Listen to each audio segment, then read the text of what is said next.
Hello viewers, வணக்கம். நாம் இன்றைக்கி இது போன போகத்தோட பயிர் செலவு தான், வரவு செலவு கணக்கு எவ்வளவு லாபம் வந்திருக்குதுன்னு சொல்லிட்டு இப்போ பார்க்க போகிறோம். வாங்க வீடியோக்குள்ளே போகலாம். அதுக்கு முன்னாடி உணவு முக்கியம்னு நினைக்கிறவங்க சப்ஸ்கிரைப் பண்ணுங்கள், லைக் பண்ணுங்கள். நீங்கள் இன்னும் நல்லா பண்ணியிருக்கலாம், இல்லை செலவு குறைச்சிருக்கலாம், இது போல் செய்யுங்க அப்படின்னு சொல்லிட்டு சொல்கிறவங்க, நீங்கள் செஞ்சது தப்பு அப்படின்னு நினைக்கிறவங்க கமெண்ட் பண்ணுங்கள். நீங்கள் யாருக்காச்சும் உதவணும்னு நினச்சிங்கனாக்கா எங்களை போல் விவசாயிகளுக்கு உதவுங்க. இன்றைக்கி விவசாயம் பண்ணுறோட நிலமை இப்படி தான் இருக்குது. அதுக்காக தான் சொல்கிறேனுங்களே. கொடுத்தே ஆகணும், இவ்வளோ கொடுங்க அவ்வளோ கொடுங்கலாம் கேட்கல. ஆனால் தயவுசெய்து விவசாயம் பண்ணுறவங்களுக்கு உதவுங்க.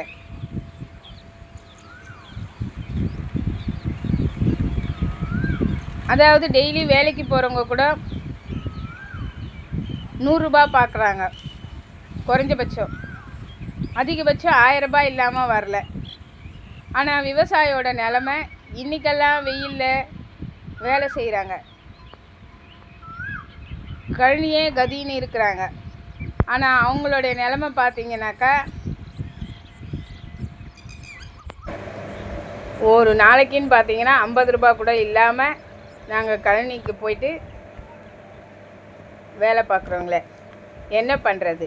4 பேருக்கு பசி ஆறணும். இதுதான் எங்கள் மாமனாரோட எண்ணங்களே. அதெல்லாம் எதுவும் எதிர்பார்க்க, நஷ்டம் கூட ஆகட்டும், ஆனால் 4 பேருக்கு நெல் பயிர் தான் போடுவாருங்களே. 4 பேருக்கு உணவு தான் முக்கியம் அப்படின்னு சொல்லிட்டு நெல் பயிர் தான் போடுவாங்களே. எவ்வளோ செலவு ஆயிருக்குதுன்னு சொல்லிட்டு பார்க்கலாம் வாங்க. விதை நெல் 3000, சாற்று ஆயில் 340 ரூபா, அண்டை வெட்டியது 2400 ரூபா, 2 லோடு எருவு 1400 ரூபா, எருவு களைத்ததுக்கு 700 ரூபா, களை கொல்லி அடித்தது 200 ரூபா, கோரை 250 ரூபா, நாற்று எடுத்தவங்களுக்கு 3200 ரூபா, பெரம்பு ஓட்டியது 1700 ரூபா, நாற்று நட்டவங்களுக்கு 9700 ரூபா, நாற்று வளவனவங்களுக்கு 2000 ரூபா, நாற்று நட்டவங்களுக்கு ஸ்நாக்ஸு 300 ரூபா, சேடை ஓட்டியவங்களுக்கு 10,500 ரூபா, மருந்து போட்டவங்களுக்கு 4000 ரூபா, மருந்து வாங்கியது 21,860 ரூபா, அறுவடை கூலி 6,500 ரூபா, மொத்த செலவு 68,050 ரூபா. வரவுன்னு பார்த்தாக்கா எனக்கு நெல் 74,000க்கு நெல் ஆச்சு. இப்போ லாபம் பார்த்திங்கன்னா 5,950 ரூபா தான் லாபம். அப்போது மாதம் எவ்வளோ வருதுன்னு நீங்களே கணக்கு போட்டுக்கோங்க. ஒரு நாளைக்கு எவ்வளோன்னு கணக்கு போட்டுக்கோங்க. இது போல் நாங்கள் சம்பாதிச்சோம்னாக்கா எப்படி கடன் கொடுக்கறது, எப்படி நாங்கள் சாப்பிட்றது? இப்போ இதில் ஆளுங்களுக்கும் சாப்பாடு வாங்கி கொடுக்கணும், நாங்களே வீட்டிலே செஞ்சு கொடுத்துட்டோம், இன்னும் ஜூஸ் வாங்கிட்டு வந்து கொடுத்தோம், இன்னும் நிறைய ஆளுங்களுக்கும் செலவு இருக்குது. இன்னும் நாங்களும் என்ன சாப்பிட்றது, எப்படி செலவு பண்ணுறது? மாட்லேயும் வருமானம் கிடையாது, பயிர்லேயும் வருமானம் கிடையாது. கிராமத்து மக்கள் இப்படியே தான் போராடணும். இவங்க இதில் இருந்தும் வெளியிலையும் வரமாட்டாங்க.